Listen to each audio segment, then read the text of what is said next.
to give small token of appreciation kay Architect Bianca. So what's up? Today pupunta tayo sa site. Dala natin speakers and shoes para sa architect natin. Mag-site visit tayo ngayon. Tapos kasi kung anong shoes to mamaya. Tara, samahan niyo ako.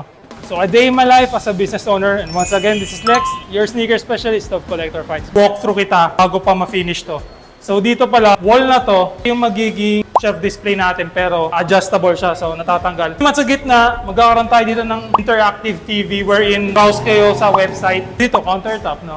Another shelf naman dito, syempre. Kasi marami tayong i-showcase ng mga sapatos. Magkakaroon tayo ng maliit na fitting room kasi we are also planning to sell merch.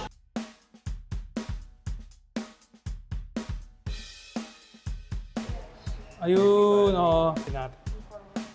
Tapos ano pa ba? Ito pala si Engineer Melvin, siya yung assigned dito sa space. Kaya ngayon ng engineer, andito si Melvin, no?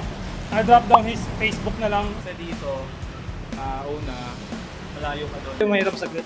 Nakita nyo naman hanggang ngayon anong oras na. It's past 5 p.m. pero they're still working hard.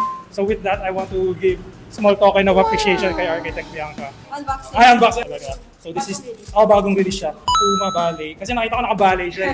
Ayan, so. Ayan. Di ba? So yan yung itsura niya. We check. So yun, that's it for today. Thank you for watching.